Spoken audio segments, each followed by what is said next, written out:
Bueno, pois a seguinte ponencia é de Pablo Carpintero. Música e paisaxe. Pablo, todos os que estamos aquí coñecémolo de sobra, gaiteiro, investigador, artesán, e agora parece que se mete a filósofo tamén, como lle dixen antes. Entón xa non vos digo máis nada, e quedades con el.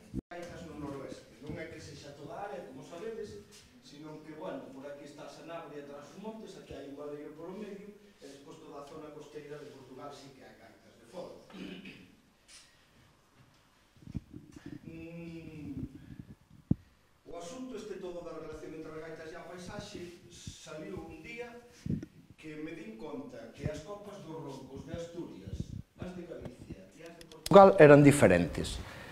Eran diferentes na forma.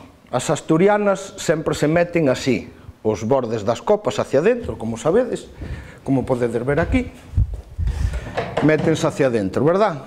Nas galegas isto nunca pasa, e nas portuguesas tampouco. E nas galegas aparecen copas nas que as paredes son rectas, e iso só pasa en Galicia, non pasa nin en Asturias nin en Portugal. E en Portugal e en Galicia aparecen paredes así, curvas. Dixe, pero segue unha secuencia. E entonces eu preguntábame, isto de casualidade non é? Non é un antollo do torneiro, é un antollo do torneiro tornear esa forma, pero que siga unha secuencia de norte a sur, non, que no sur é curva, no centro en Galicia e por aí vaise poñendo reta, en Asturias se mete, iso é unha secuencia lóxica, non tiña sentido que fose aleatorio. E iso quedou aí na miña cabeza. E un día, falando cun amigo meu que é psiquiatra, dixemos, tes que ler un libro, non falábamos destes, non sobre a galeguidade, non. E dixo, tes que ler un libro que se chama Galicia borrosa, dun psiquiatra ourensán que se chama Santiago Lamas. Dixo que é un tío, bueno, o tal psiquiatra escribiu un libro para que os outros psiquiatras se enteraran como os galegos damos información ao falar, porque iso é moi importante por psiquiatra. Entonces, nese libro, Santiago Lamas o que facía era relacionar o xeito que temos de falar coa paisaxe. Non? Entonces, el demostraba nese libro como a xente que vive en lugares onde hai moitas referencias no entorno, moitos outeiros, moitos bosques, moitos camiños, teñen un xeito de falar moi diferente que a xente no que os entornos, como en Castela, por exemplo, non teñen referencia. E eu aquilo foi unha bombilla, pum, que encendeu na miña cabeza, porque eu dime conta, é totalmente certo eso, porque eu son fillo dun castelán, e meu pai para ir de aquí a ali solo é así, porque en Castela é así, en Castela tiran unha carretera de Torre de Iglesia a Torre de Iglesia, e aquí non, para ir dun pobo a outro temos 10 camiños, entonces, claro, aí está, os galegos, o depende, non, por onde queres ir? Por onde vou ao muiño de tal? Depende, queres ir pola casa da Maruxa, queres ir polo outeiro de tal, queres ir polo camiño do río? Hai moitas referencias. Está claro que o paisaxe determina o xeito de vivir dos humanos. Eso creo que non ten discusión, non. A xente que vive nos desertos ten modos de vida parecidos, porque teñen aquelas limitacións. A xente que vive nas montañas tamén teñen pois un clima particular, teñen unha climatoloxía, unhas cousas que sembrar particulares, e a xente que vive nas montañas tamén se parece. Eso está claro, non? Ese tipo de determinismo xeográfico que se chama non ten dúbida ningunha, non? A influencia do clima ou da paisaxe nas actividades dos humanos. Tamén hai outra parte do determinismo xeográfico que non ten dúbida ningunha, e é que os accidentes xeográficos determinan culturas, determinan límites entre culturas. Eso está claro, ríos e montañas son as que de forma natural forman os límites entre as culturas máis ou menos diferenciadas. De feito, se vos mirades aquí, Asturias está limitada polos picos de Europa e polas montañas do Navia e Eo, que a separan de Galicia. Galicia está separada da meseta polas montañas estas do oeste de Ourense e pola serra de abaixo que a separa de Portugal xunto co Miño, non? Tampouco hai dúda nese tipo de determinismo xeográfico que separa culturas. Ahora ben, outro tipo de determinismo xeográfico como que, de algún xeito, a paisaxe influya no tipo de torneado, a min iso puxo-me a cabeza tola, porque este tipo de determinismo do que vos estou falando, tipo macro, non, tipo clima, tipo montañas, tipo ríos, que influyen en relacións comerciais, en relacións culturais, é lóxico, non? Pero que o paisaxe influya nun tipo de torneado, Iso sí que é curioso. Pero non influye só no tipo de torneado. Influye despois, porque despois de que eu me din conta de que aquel tipo de torneado, como despois vos vou explicar, dependía do que a xente estaba vendo no seu entorno, empecei a debullar todas as cousas que tiñan as gaitas e dime conta que mogollonazo de cousas teñen que ver coa paisaxe. E iso é o que vos vou explicar hoxe. E por iso veño cargado de gaitas, porque ainda que me decía a Rosa, pero se estos son todos uns frikis da gaita, o que veñen aquí non necesitas tocarlles a gaita. Pois eu creo que para algúns detalles sí. En todo caso, se vedes que non, decidme non toques máis, e xa está. Eu só lo falo e xa está. Vale, pero bueno, vamos alá. Aquí vese claramente, bueno, claramente non, porque hai moita luz, pero vedes que as zonas altas están en verde, sí? Porque son as zonas montañosas onde hai máis árbores, sí. No noroeste sucede unha cousa moi curiosa, e que gracias a Dios que sucede eso, porque iso é o que nos deu pé a facer o estudio este. E é que desde o sur para o norte o tamaño das montañas aumentan. E é literalmente así. Portugal é unha inmensa chaira. Unha inmensa chaira. Só ten unha serra... Hostia, que me mato, Dios mío, a ver. É que eso está aí... Mirade, só ten unha serra aquí que é a Serra de Lousá, que está na zona de Coimbra, vedela aquí en verde. O resto é unha inmensa planicie, hasta hai zonas que se chaman planaltos, como o Planalto Mirandés, como nos sucede tamén aquí en Galicia, que temos unha zona que é o interior de Lugo, toda a provincia de Lugo por aquí polo sur, Monforte, e Ourense, que é unha chaira. Tan chaira é que hai un sitio que lle chaman a Terra Chá, vale? E despois, se seguides por aquí, xa son montañas que cada vez son máis grandes, hacia o norte, as montañas de Pontevedra, as do centro de Galicia, Arzúa e Terra de Melide, e xa nos metemos por aquí, xa o Navieo son montañas considerables, pero despois imos para Asturias, o asunto empeza a medrar e a medrar e a medrar hasta os picos de Europa, que son alturas impresionantes, e ademais, son montañas moi diferentes, porque según vamos de aquí a aquí, as montañas van de vello a moderno. As montañas vellas son unhas montañas moi suaves, vale, con vales moi amplios, moi desgastadas, e as montañas dos picos de Europa son moi agresivas. Vamos a ver. Nesa imaxe, creo que se pode ver, podemos identificar aberto, pechado, verdad? Calquera o diría, non? Cal é a parte aberta desto? Aquela. A pechada, esta. Sí. Eso está claro? Ou non? Sí, esa é unha identificación que facemos. Vale.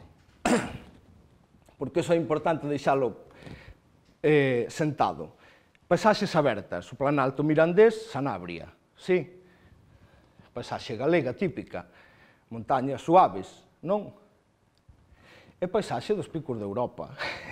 Nada que ver, vedes que tipo de montaña, o sea, entre isto e isto nada que ver, e é con isto xa para que vamos, non?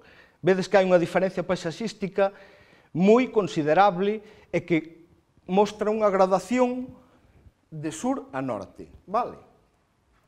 Ben. A miña premisa, o que vou intentar demostrar é que nas paisaxes abertas suceden elementos abertos, simplemente. Con todo o que aberto significa na nosa cabeza, porque aí está o que da cuestión. Que significa aberto para un humano psicolóxicamente? Porque significa abrir unha porta, porque significa que unha persona lle poñemos o calificativo de aberto cando non é pechado. E todos entendemos o que significa, sin embargo, non ten nada que ver con abrir e pechar unha porta. Na nosa cabeza, aberto e pechado significa un mogollón de cousas, pero que todas están psicolóxicamente relacionadas. Sí? Non vou entrar máis niso, porque é un tema da hostia. Pero a miña premisa é esa. Aberto, pechado. Mirad as formas das dúas liñas, baixo, alto. Sí? Ben. Vamos a ver que elementos nas culturas das gaitas de fol do noroeste responden a esta premisa, que son casi todos, hai moi poucos que se escapen a isto. A isto que quere decir, en entornos pechados do norte, dos picos de Europa, de Asturias, suceden elementos nas gaitas pechados, e nas zonas sur suceden elementos das gaitas abertos, vale? As gaitas de fol caracterízanse, bueno, patrón de torneado, as formas das pezas, as dimensións, tipos de palleta, tipos de vestimentas, o número dos bordóns, as formas das escalas musicais, etc. etc. En moitos destes casos, en casi todos, sucede esa correlación. Isto son o que nós estudamos, 304 rexistros en total. De os cales, gaitas son 204 gaitas antigas medidas, e despois 100 punteiros máis medidos a maiores. E 176 gaiteiros que gravamos, que nos entrevistamos con eles. De aí saliron estes datos. Este é o máis extraño de todo e o que está así un pouco collido polos pelos, porque ainda non entendín, por eso poño de primeiro, ainda non entendín eu moi ben tampouco por que sucede isto. O caso é que do norte ao sur disminuye o número de xéneros. Sabedes o que é un xénero? Un xénero é unha muñeira na que un pode meter algo en base a unhas características. A característica é que son a muñeira, pero hai muñeiras, vale. En Asturias hai 11 xéneros, no Navia 14, en Galicia 13, en Sanabria 11, en Miranda 6 e en Coimbra 8 e no Miño 4. Canto máis plano é o entorno, menos xéneros hai.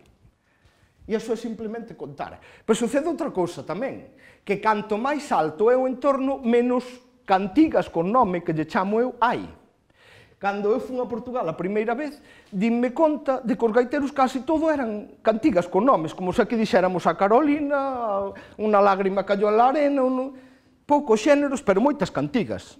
Iso é o que sucede en Portugal. Dices, que cousa máis rara, non? A primeira vez que eu fui ali, hostia, pero aquí non teñen, non teñen casi xéneros, o corridiño, o fado corrido, o paso dobrado, e acabouse. E aquí temos as marchas de procesión, non sei que, bueno, moitas cousas.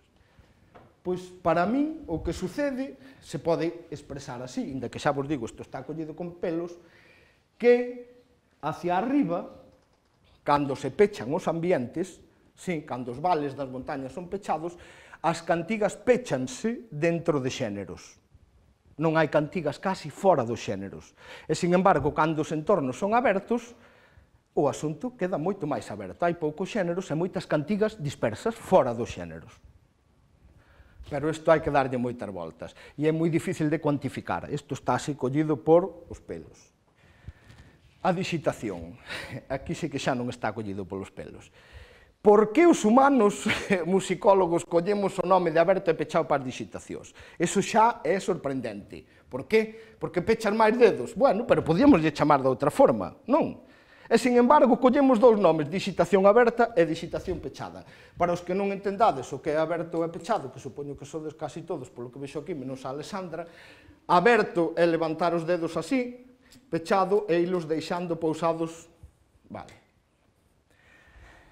Cando eu empecé a ver, xa tiña 100 gaiteiros ou así documentados, fixen un mapa dos que tocaban pechado e dos que non. E dinme conta desta distribución. E que cousa máis rara, que por aquí polo medio non haxa pechado. Por que na terra xa non se toca pechado? E, bueno, pois porque se perdeu, pensei ao principio. Pero cando se me ocurriu o tema este, e, joder, é que en todos os sitios que son de forma plana non hai pechado. Manda carallo. E dixen, por que na terra xa non se toca pechado? Por que xa? O sea, a verdad, cando me din conta deste... Bueno, isto parece un pouco demencial. Pero despois, dinme conta de outro facto que é moi interesante. E é que o pechado faise máis pechado hacia o norte. Manda carallo. É dicir, canto máis pechado é o entorno, máis pechado é o pechado. Vámoslo ver. Vou vos tocar con 4 gaitas desde aquí hasta aquí. Vale, despois xa ven o tocar aberto, que é aberto, que está presente nas zonas máis planas de toda esta zona. Pero veredes como o pechado, desde Asturias hasta Pontevedra, cada vez se fai máis aberto. Unha gaita asturiana.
bueno, asturiano.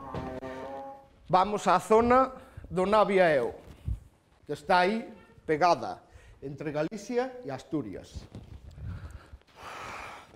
É un pechado tamén, non é tan pechado como este, agora que vos lo digo, a mellor vos dades conta, pero é pechado, bastante...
Ahora, Arzúa é terra de Melide.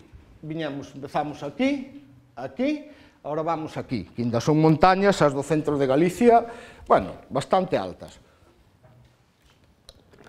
Aquí o pechado, sigue sendo pechado, nótase que é pechado, pero non sona tan pechado como o do Navia e Eo, por exemplo.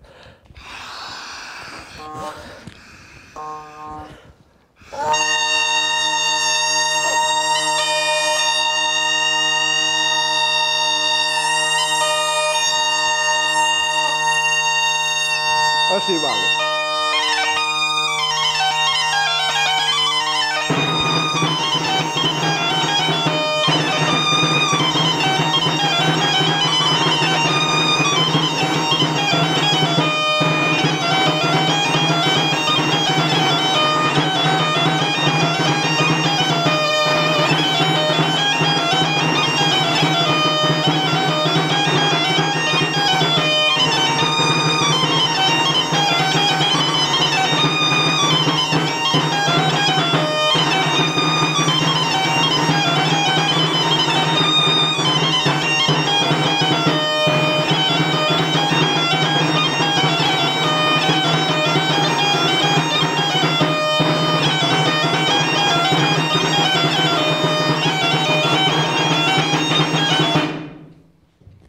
Nótase ou non? Sí.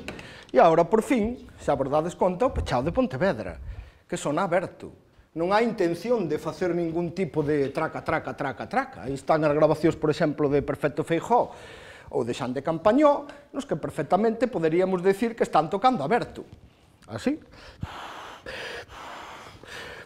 Isto vai se desafinar no curso de, pero bueno, é o que hai.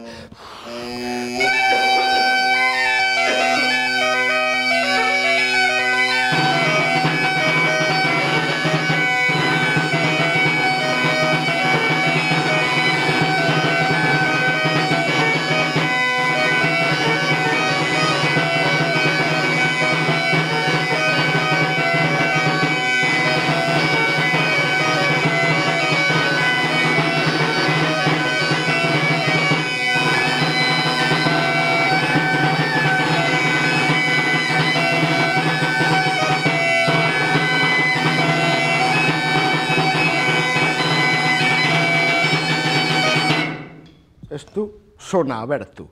E, sin embargo, é a digitación referente aos dedos máis pechada que hai. E despois desto temos a Terra Cha, na que se toca aberto, Ourense, na que se toca en todos os lugares aberto, e todo Portugal e Sanabria, no que se toca aberto. Aquí hai unha correspondencia clara entre entornos xeográficamente ou físicamente pechados e digitación que nós, ademais, entendemos como pechado, curiosamente. A gaita asturiana, estos eran estas 4 gaitas.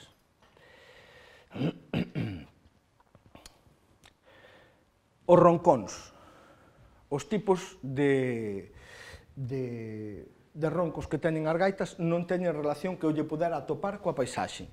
É dicir, nesta zona toda grande son gaitas con só roncón e punteiro, naquela zona dali hai gaitas con varios roncóns. Non sei por qué, pero para min non ten relación coa paisaxe, é unha das poucas cousas. A extensión das escalas. Aquí tamén hai unha relación clara. Ahora que vos lo dixen, onde as escalas son máis altas? Nos nortes. E, ademais, é clarísimo. Mirade pa aquí. Mirade, Asturias, Navia e Eu, e zona central de Galicia, onde as montañas son bastante grandes, hai 3 notas por riba da tónica. Na metade sur de Galicia, Ourense, Pontevedra, toda o Soutelo de Montes, requintean unha nota, se é que a requintean. En Portugal, Sanabria, nada, non sube nada da tónica. Canto máis alto é o entorno, e canto máis pechado, máis arriba suben as escalas. E é totalmente claro, é un dato, nada máis. Non hai? Está o Carlos pensando a ver se encontra algún excepción.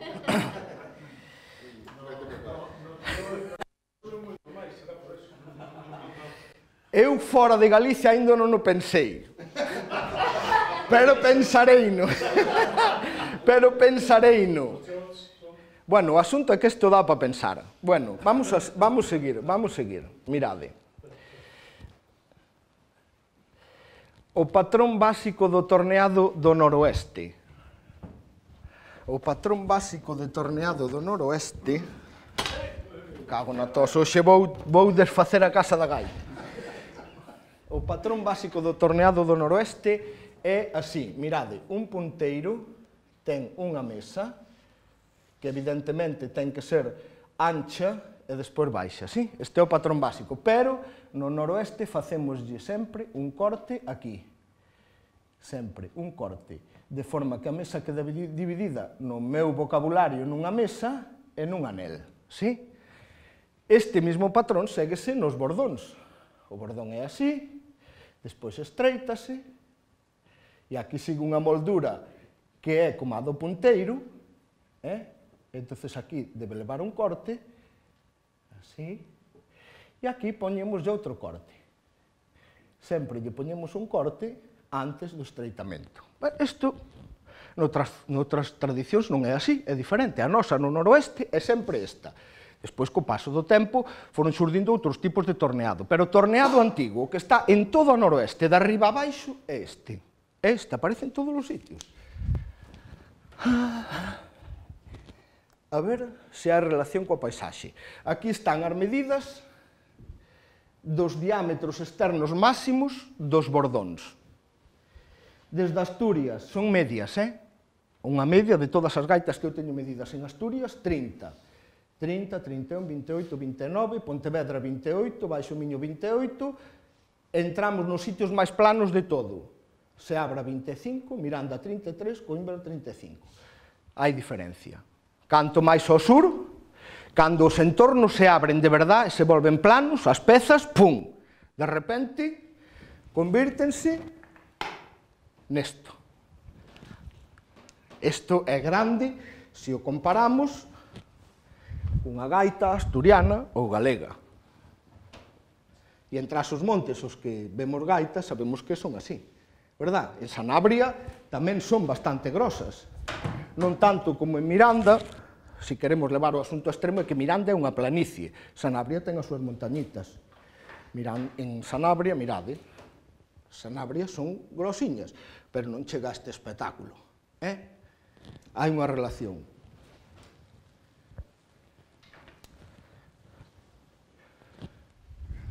Bueno, nos diámetros de dentro das pezas tamén.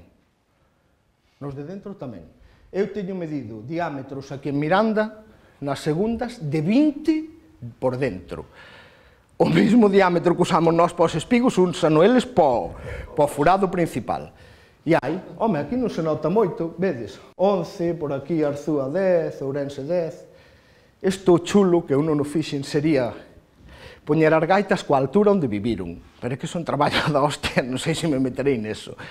Non, poñer a gaita, as medidas que ten, e ver a que altura viviu esa gaita, 1200 metros, 700, para ver se realmente existe unha correlación estadística, non perfectamente demostrable, non así a grosso modo. No. Tú crees que no? Non sei. É imposible. A racha está a 400 metros, tes un tipo, a 500... Tens razón, un plan alto pode estar no cu do mundo. Hai que buscar outra forma. Eu non sei se haberá un indicador de rugosidade da Terra. Mira, o burei... Rugosidade. A segunda derivada da forma superficial, se calcula... Tes software para facer eso, que queres? Sí. Pois xa falaremos. Este era o caso que vos contaba ao principio. Por aquí arrancou todo. É dicir, este tipo de copa curvo, sí, aparece en Portugal e en Galicia. Este tipo aparece en Galicia e en Asturias. E este tipo só aparece en Asturias. Isto é absolutamente claro. Este tipo nunca aparece en Portugal e este tipo tampouco. Aquí hai unha correlación estreita entre o que a xente está vendo, o tipo de montaña que está vendo, que en Asturias é deste tipo, montañas sin desgastar, ladeiras rectas ou incluso curvas de tan sin desgastar que están. Estas montañas do Navia e Eu, que son, se vedes as fotografías, hai moitas paredes rectas nesas montañas, porque agora xa vou obsesivamente co móvil sacando fotografías como un gilipollas a todas as montañas que vexo, e estas corresponden a unha morfoloxía redondeada. Aquí tedes os tipos de copas que eu poden identificar, vedes desde a asturiana que se meten as paredes rectas, as da terra chá, que son rectas, en que levan esta moldura aquí no fondo, e despois xa empezan as de sur de Galicia, centro de Galicia, Pontevedra, Portugal, e aquí tedes as distribucións de 300 desas gaitas. Mirade, o tipo asturiano aparece aquí. Vedes? A correlación é clara, ou non? Isto é fantástico. Aquí non hai duda ningún, isto non é... Bueno, é bonito, verdad? É bonito. Pensar que un está tan condicionado como que ve que a hora de tornear non é libre un de tornear. Non é libre, Oli. Ti pensas que cando torneas eres libre, pero non. No, estás condicionado. Manda carallo. Isto deume bastante que pensar despois o asunto. Os modos nos que tocan as gaitas. Vos todos sabedes que nas gaitas antigas herdamos os modos de tocar do medievo, pero non herdamos todos os modos en xeral. Vale, no medievo había 8 modos distintos, ou máis, depende como se mira o asunto, que para os que non saibades moito deste tema, que é bastante farragoso, direivos que as escalas musicais son simplemente como unha escaleira, non na que se van subindo notas, e que esta escaleira ten chanzos grandes e ten algún chanzo pequeno. Vale? Dependendo de onde estén situados os chanzos pequenos, a escala musical sona dunha forma ou sona doutra. Vale? Sona tan diferente que na Idade Media a cada unha desas escaleiras diferentes que eles empregaban dábaselle unha forma de ser. Decía, esta é alegre, esta é triste, esta é para rezar, esta é para a xuventude, dábaselle un etos que se chamaba, non? Como están repartidos os modos medievais no noroeste? Pois é moi curioso, porque mirade, Galicia e Asturias empregamos o modo de sol, que ten os chanzos pequenos aquí e aquí. Sanabria emprega o modo de lá, ou o que hoxe nós lle chamamos o modo menor, que ten os chanzos aquí e aquí, falando así, moi grosso modo. E Portugal ten un tipo particular de modo que non é un modo medieval, porque ten un chanzo pequeno aquí, e se o tuvera aquí sería un modo de re, pero non o ten aquí, teno aquí arriba, o que máis se emprega en todo Portugal, sí. Esa escala non empeza no que nos empregamos como tónica. No. É o punteiro completo. No, empeza na tónica. este primeiro é a tónica, é dicir, desde a subtónica hasta a tónica, vale? Pero esta nota primeira que está aquí é a tónica, pero eu emprego, aquí está polo nome do modo, vale? Sí, entendiches? Isto é moi farragoso, así, un coñazo. E tamén está bastante collido polos pelos, porque eu pensei, ten que haber algunha, podería haber, non pensei, ten que haber algunha, dice, podería haber, isto pensei no hai 2 días, algunha relación entre os modos que escolleron as diferentes culturas do noroeste. Por que asturianos e galegos collemos modo de sol? Por que os sanabreses colleron o modo de lá? Por que os de Coimbra colleron o modo de lá e o modo maior, digamos, por decirlo así? Por que? O terceiro grado baixo aparece en zonas baixas. É dicir, este chanzo pequeno aquí aparece nos entornos máis planos. E ese chanzo pequeno aí dá sensación de modo menor. Eso está claro, non? Este chanzo pequeno aquí dá sensación de modo menor ou non? Sí. A terceira menor dá sensación de modo menor casi independientemente do que suceda no 7º grau, que é o outro definitivo para estruturar o modo, non? No, bueno, o 7º e o 6º, joder, claro. Claro, na segunda parte da escala, da quinta para arriba, non? Pero isto, non sei se isto ten... Algúnha razón ten que haber, eu estou seguro, para que diferentes poboacións escolleran modos diferentes. Iso ten que ver co carácter, porque o modo, ao fin e ao cabo, é o xeito de falar. Non, cando un sanabres toca, a súa gaita transmite un xeito de ser particular, que non é o noso, verdad? Pois esa escolla ten que ser por algunha razón. A ver, vamos tocar algo sanabres, porque tocamos todo o que tocamos hasta ahora estaba en modo de sol, vale? Todo. E agora non, isto é o que sucede en Sanabria.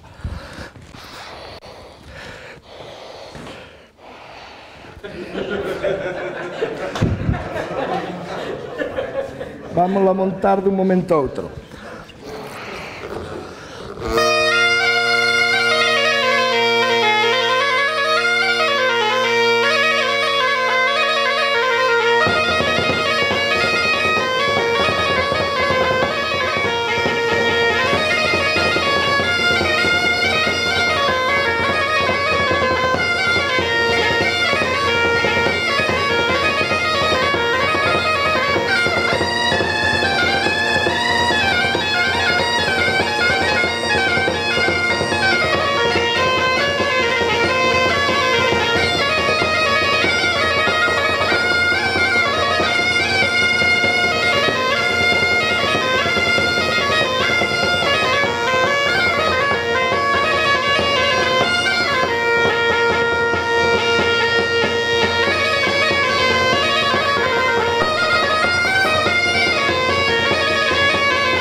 É diferente.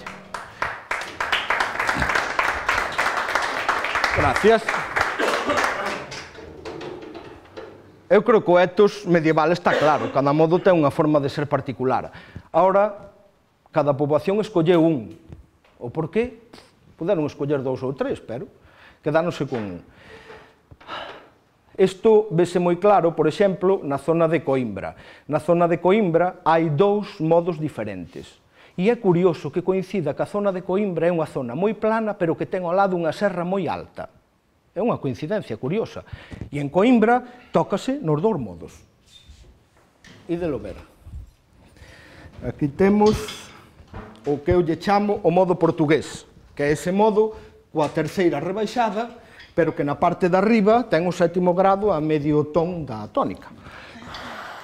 Vamos botar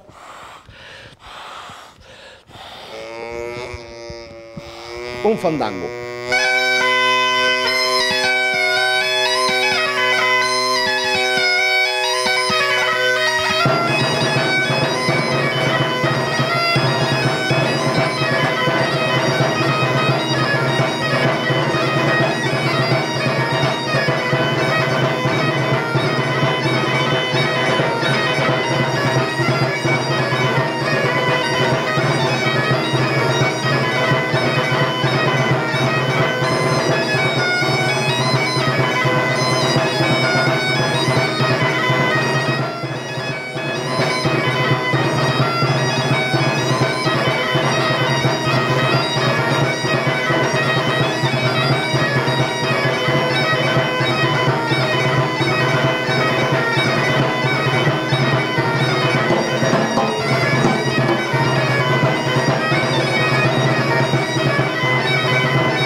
senón...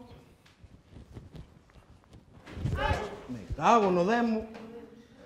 Joder, pa o cordón. Hai que buscar un cordón máis longo. Ou un proyector máis duro. Pois sí, tamén era outra solución, pero ahora xa... Oli, eso, tú cada vez que veña, di, cuidado co pé de atrás. Fallaches. Cago no demo. Joder. Ahora vou vos tocar no modo menor que se emprega en Coimbra, o fado hilario. Vamos a ver.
Ala.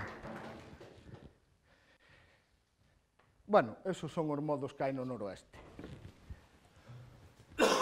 Pero este está tamén así, enganchado por pinzas, verdad? Como dos repertorio. Isto xa vos lo toquei. Seguindo con esta rutina de aberto, pechado, baixo, alto, de sur a norte, correspondendo co paisaxe, as tónicas dos punteiros. As medias das tónicas están representadas polos puntitos colorados, vale? Aquí están as tónicas, vedes? E a barra significa de donde a donde en cada zona varía as tónicas dos punteiros, sí? Puntitos son as tónicas. Mirade como baixa é desde o norte hasta o sur.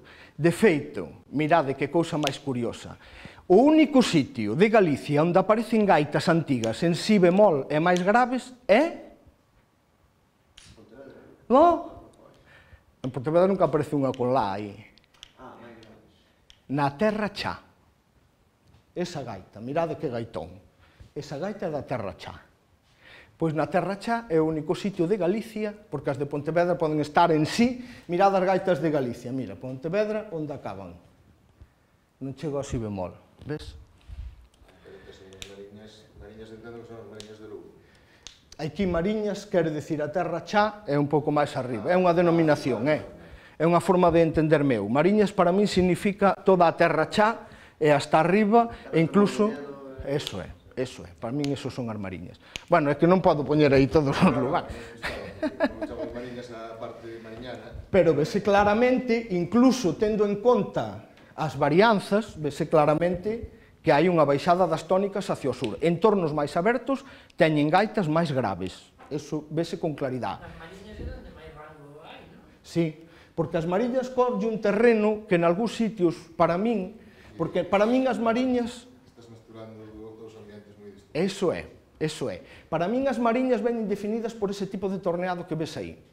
E ese tipo de torneado que ves aí aparece incluso na Fonsagrada, onde hai montañas. Entón, eu isto teria que desagregalo. Na Fonsagrada, por exemplo, nas zonas da Fonsagrada máis hacia o occidente, nunca aparece unha gaita dese tamaño nin con esa gravedade. Iso tú teria que desagregalo. Isto sucede por esa cuestión. E é moi curioso, unha vez máis, ver como en Coimbra, onde hai unha zona de serra, isto regresa hacia, dentro dunha zona moi plana, regresa hacia tónicas agudas. En Coimbra hai moitísimas gaitas de tónicas moi agudas. Quizá porque teñen ao lado a Serra de Lousá, que é unha serra moi grande, a máis grande de Portugal. Ñaca. As gorxas dos punteiros. Que esperades? Que sexan máis estreitas onde as vales e as montañas son máis altas ou que sexan máis amplias? A ver, máis estreitas, mira. As gorxas de todos os punteiros. Gorxas de Asturias, Oriental, as gorxas máis pequenas de todas, de todo o noroeste, aparecen en Asturias Oriental, que son os picos de Europa. Despois as de Asturias Central, e despois xa vamos baixando, hasta as gorxas de Sanabria, que hai algunha de 6, e de Miranda, que xa se me saliu da tabla, de 7 e pico, e algunhas casi 8. Eso é claro tamén. Hai unha tendencia que se ve claramente. Dadevos conta que, primeiro, estes datos están sin desagregar e aquí tamén hai mesturadas algunhas gaitas máis modernas, vale? O sea que aí xa supoño que estas influencias están un pouco diluídas pois en tendencias modernas de construcción ou o que sea. En todo caso, en Galicia nunca encontraredes unha gorxa de 5,5. Nunca. Nin unha gorxa de 3. E en Portugal moito menos. E se eu encontro unha gorxa de 3 ou de 3 e algo, menos de 4, 6 con seguridade casi total que é unha gaita asturiana. O sea, aquí a conexión é absolutamente clara, para min, para a meu forma de ver. As gorxas abren, bueno, estos son as medias, simplemente de todas as gorxas para que se vira con máis claridade, non? Os conos, de dentro dos punteiros. Onde serán os conos máis abertos? Nos entornos máis abertos ou nos máis pechados? Vale, pois así mesmo sucede, mirade. Isto é unha representación do cono. Esta é a salida do cono, non da baixo. O burato da baixo, 27, 25, 23, 21 milímetros. E esta é a longitude. Aquí vese fatal, pero, bueno, vedes que as longitudes dos conos están todas máis ou menos aquí sobre os 200 e algo, 300, sí, todas aquí situadas. Pero as aberturas finales dos conos, é dicir, canto cónico e a gaita por dentro, non están agrupadas. Hai unha tendencia. Os máis abertos, Miranda, entre Douro e Miño, as Mariñas, esa zona, despois ven Pontevedra, Coimbra, os asturianos que debían estar aquí, aquí están aquí metidos, e por aquí, os máis estreitos de todos son os eonaviegos. Non coincide exactamente os asturianos, eu desde logo esperaría que estuveran aquí, pero non están. O mellor é simplemente porque ao final de todo do cono lle abren un pouquiño, non sei, tiñería que miralo eso, ben, con detenimento. Pero iso é o que dá. Eu creo que hai tamén unha tendencia. Ten as súas excepcións, claro, que estas cousas nunca son. E despois unha cousa moi curiosa que me encontrei é que os perfiles dos conos de dentro dos punteiros son iguais que os das copas dos roncós. E iso manda carallo. Os escariadores asturianos, as paredes métense para dentro, non son rectas. Asturias Central e Asturias Oriental, os escariadores, as paredes son así, métense hacia dentro. Na Asturias desta parte de aquí, xa rondando Ionavia e Eu, estes escariadores son rectos de todo. Colles un escariador do Fermín de Grandas e está por unha regla, recto, perfectamente. E, sin embargo, según vamos baixando para baixo, mirad o que fan os escariadores. Este decíasme un día que iso era para facer as escalas menores. Os escariadores fan así. Claro, non se abren así, non, que sería o que correspondería cun tipo de copa, pois desta forma, non? Non se abren así, pero ábrense así, mirade, así, así, bueno, aquí exaxerei moito, así, e vanse abrindo por escaleiras. E isto sucede desde a mitade de Galicia hasta todo Portugal. Incluso, bueno, hai veces, é que nas coitelas é difícil de apreciar, pero védelo aquí, como se van, como por escalós, vanse abrindo. De algún xeito representan estas mismas formas. No, tú que dis? Eu penso que hai un cambio de velocidade a altura dos tonais. Como pasan todos os instrumentos de vento europeos. E entonces aquí e aquí, en Asturias e non había eu porque son retos. Había que ver, son retos. Son retos. Home, se non me crees o que che estou dicindo, bueno, vale. Estás no teu dereito, pero non che vou contar unha mentira. Digo que non... Cando non cadra, non cadra. Poden coller o cacho o punto asturiano e poñelo aí abaixo e dicir, mira que ben coincide. Non coincide, pois non coincide. Diz que na eu son retos, pode ser un caso. Non, eu teño 5 réplicas de gaitas eonaviegas. Do mismo constructor? Non, de constructores diferentes. Son retos. Pois sería conocimento de que terían, ou a gaita vostedes, sí. Claro, se non vou a lucubraso, pero digo, ese é outro motivo. Mira, unha gaita cun cono recto, porque o fixín dá unha escala menor, sin problema. Sí. Non ten que ver con eso. Bueno, Fan os escariadores así, porque ven o que hai fora. Eu estou absolutamente convencido. Ven montañas rectas, fan escariadores rectos. Ven vales estreitos, fan gorxas estreitas. Para min é clarísimo. Eu tamén pensaba, bueno, pero... non me convence. Bueno, non te convence, eu non estou aquí para convencervos de nada, estou aquí para contarvos a miña locura, a miña obsesión, unha neurosis que se chama, ao fin e ao cabo. Ben, hai unha cousa moi curiosa que tamén sucede, que son os anéis das mesas. Estes anéis de aquí, que vos dixen antes, que sempre se fai un corte nas gaitas tradicionais, orixinan este anel. Sí, entonces eu medín este diámetro e este diámetro, sí, e resteinos, de forma que me dá unha medida. E así, con esa medida, podo ver canto este anel é diferente daquel. Que pensades? Que nos entornos máis estreitos o anel de abaixo é máis estreito ou máis amplio? Contad a verdad. Oli. Nos máis abertos. Que dis, nos máis abertos? Nos entornos máis abertos, o anel de abaixo é máis aberto ou máis pequeno? Máis abertos, xa día palabra. Home, claro, joder.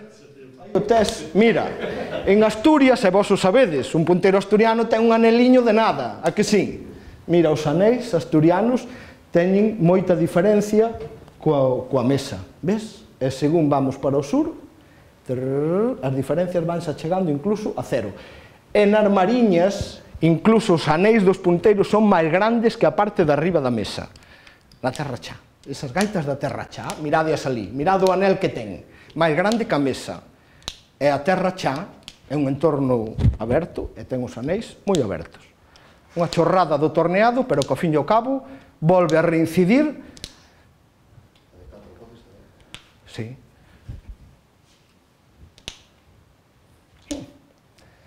As palletas, que opinades? Entornos abertos, palletas grandes ou palletas pequenas? Aí estedes, mirade.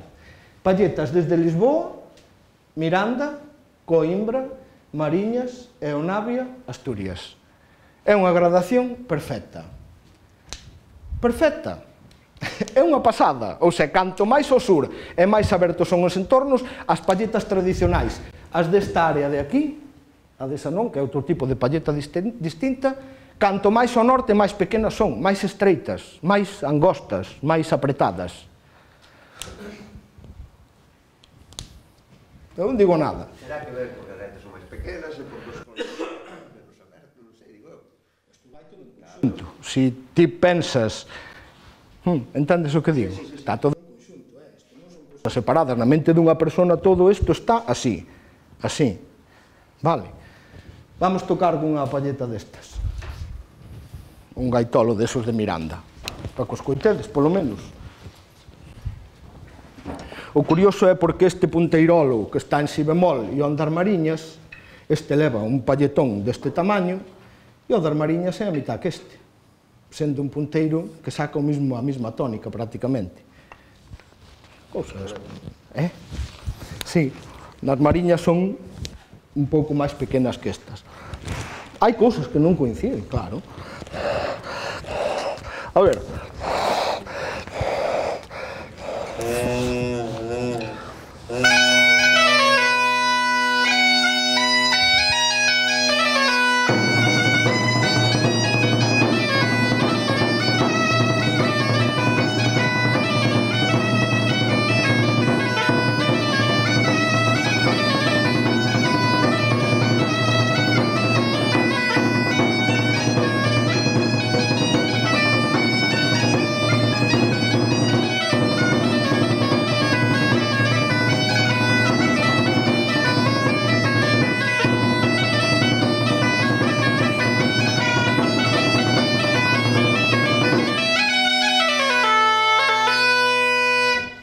Que escocés sona isto.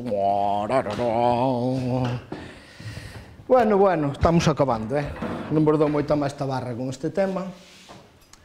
O acompañamento dos tambores. Acabades de escoitar a Rosa, como acompañan os mirandeses? Dadesvos conta que os mirandeses non redoblan, e os sanabreses tampouco. Dadesvos conta de como os musicólogos conceptualizaron os redobles. Redobles e redobles pechados. Que curioso, porque podían decir redobles rápidos, redobles lentos. Non, por que aberto e pechado? Que ten que ver iso? Pois é curioso observar que os redobles dos tambores son máis pechados. Vos dadesvos conta como redoblan os asturianos? Que están aí con... Cando baixamos a Galicia o asunto xa non é tan pechado. Non. Cando vamos a Coimbra, os coimbrás redoblan aberto. Fan tarara, tarara, tarara, tarara. Non fan nunca trrrr. Fan grupos. Tarara, tarara, tarara, tarara. Redobla aberto. E nas zonas máis planas de todas, Sanabria, Miranda, o Miño, son golpes. Pero hai outra cousa que se abre nos tambores hacia o sur, e é o diámetro dos tambores. Asturianos, galegos, temos uns tambores antigos de tamaño bastante grande. Os sanabreses xa empezan a crecer. Os de Trás-os-Montes son considerablemente maiores, vedes ese? Pero onde están os maiores tambores son nas zonas planas de Portugal que miran hacia o mar. En Ovar, Aveiro, o Miño, Portugués, ten tambores xigantescos de tamaño. Aí tedes os tambores do Miño, que son os máis grandes. O Miño é unha zona, bueno, pues moi plana. Vamos tocar con tambor desos, así escoitádelo, e xa quase rematamos. Librei, carallo.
Bueno.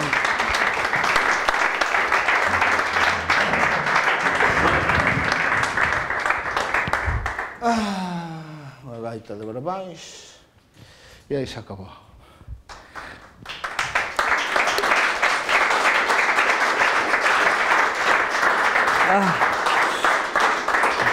Bueno, ahora si que... Basando un pouco no mapa que puxeche aí, utilizando as gaitas, basando un pouco nas melodías que botaches, que desde o occidente, o sea, desde o oriente de Asturias, hasta cando menos hasta o Miño, máis ou menos, polo que tocaches, no lado de oriente hai menos melodía que na parte máis baixa. Sí. O sea, hai unha secuencia de notas seguidas na parte oriental, pero, bueno, melódicamente son máis melódicas a da baixo. E depois parece que volve a ser menos melódica hacia o sur. É posible, sí. É posible. Pero eu xa vos digo, estos son só 4 apuntes sobre 4 cuestións que teñen que ver coas morfoloxías das gaitas, pero estou absolutamente convencido de que estos entornos influyen en moitas outras cousas na concepción da melodía. Por exemplo, se pensades simplemente en como fala un asturiano, pitu, como fala un galego, pito, que xa é aberto, ou como fala un portugués que di pito, e xa se queda totalmente aberta a vocal, O idioma asturiano, na vosa cabeza, sona pechado ou non? Máis pechado que o galego? As terminacións todas, Eso vai en consecuencia do que decía o Santiago Lamas. Entornos pechados producen un xeito de falar moi característico. É un xeito de referenciar e de dar conversación moi característico, que non é igual que nas zonas abertas. E ademais, eu observei unha cousa tamén moi curiosa, é que cando ti vas a Asturias a medir unha gaita, dinche non. Non porque ma podes copiar e perde valor a miña. Cando ti vas a Galicia a medir unha gaita, dinche sí, están contigo ali, pero deixanche a medir, non hai problema ningún. Cando ti vas a Portugal a medir unha gaita, por favor, choranche, danche a comida, porque sinten que ti valoras aquelo dunha xente máis aberta. Polo menos desde a miña perspectiva, no que se refire a medir gaitas, que ten medida unhas poucas, sucede eso. E os dos Pirineos tampouco che deixan medir as gaitas. Non sei se será casualidade ou non. Eu que sei. Isto é só para... Non. Ti. Mira, que nunha escala, que grado de científico lle darías a todo isto?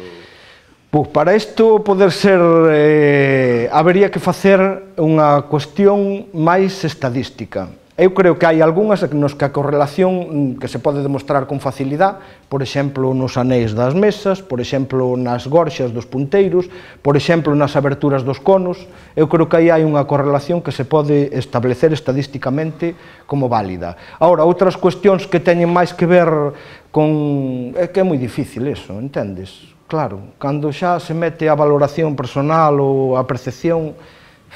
Pero a vos que vos parece? En xeral, despois de ver todo isto, parece vos que hai relación ou non entre o paisaxe e a forma de expresarse e de construir as gaitas? Sí. Que? Eu sigo escéptico. Tú eres un excéntrico, non escéptico, excéntrico. Eu que vexo que hai unha relación...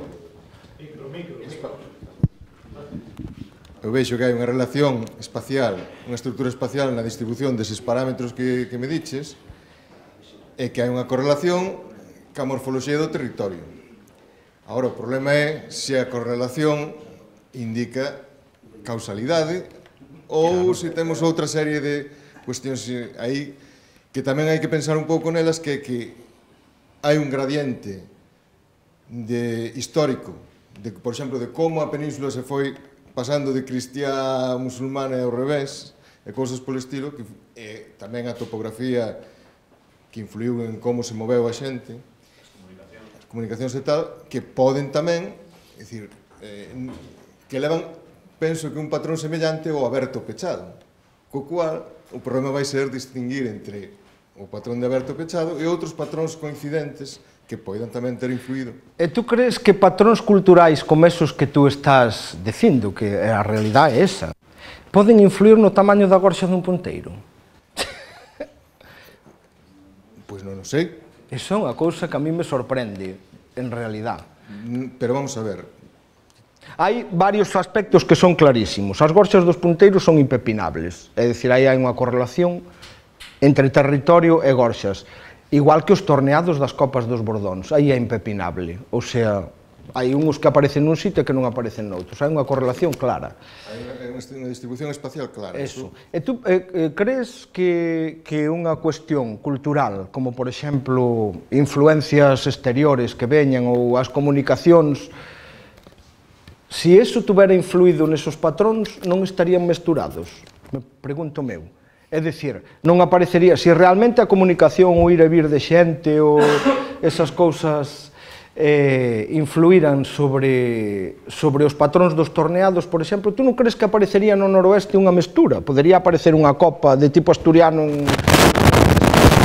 Podería ou non, porque como non conozo o desenvolvemento nin os procesos, é dicir, a tua hipótese pode ser unha hipótese, ou pode ser... Non, é unha hipótese descaradamente. Bueno, claro, quero dicir que é unha hipótese válida como hipótese, que tampouco ten por que ser a única hipótese, o sea, o único mecanismo ou proceso que invertirei. Como non sabemos, eu non o nego. Quero dicir que tamén vexo outras fontes de posible influencia. O caso do Vello Seivane? que facía unha tipoloxía de gaita, é dunha zona dunha tipoloxía de gaita e construíu outra tipoloxía de gaita.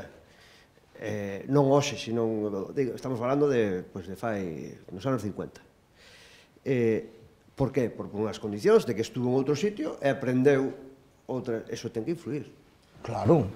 Por eso eu digo, cando vedes os datos de Galicia das Gorxas, por exemplo, que no medio hai moito barullo, porque aí hai moito barullo, en realidad, por casos como o que ti dis, porque non collen os artesáns as gaitas todas verdadeiramente antigas e as desagreguei das modernas, simplemente collen a miña base de datos e díxeme faime a media desto, ou entendes? E non desagreguei.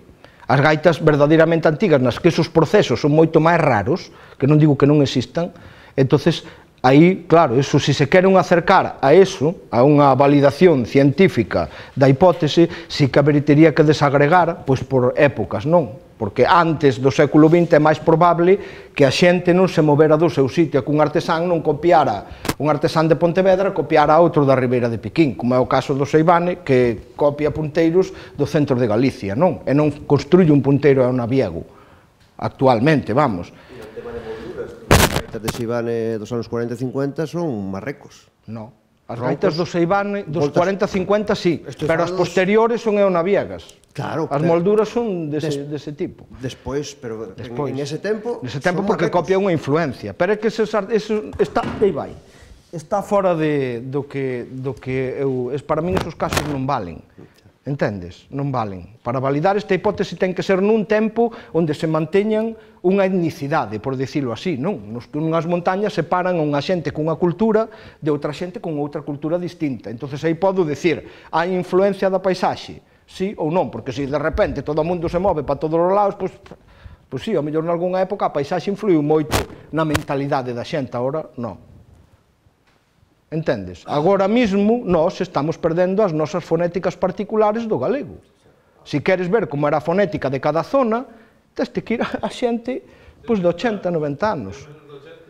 Claro, de menos de 80, pois xa o asunto xa non vale para medir eso. Haberá unha relación entre a fonética e as montañas, e o xeito, fonéticas máis pechadas, montañas máis pechadas? Eu estou seguro que sí. Pero, para valorar eso, habería que coller casos que non estén, por decirlo entre comillas, contaminados.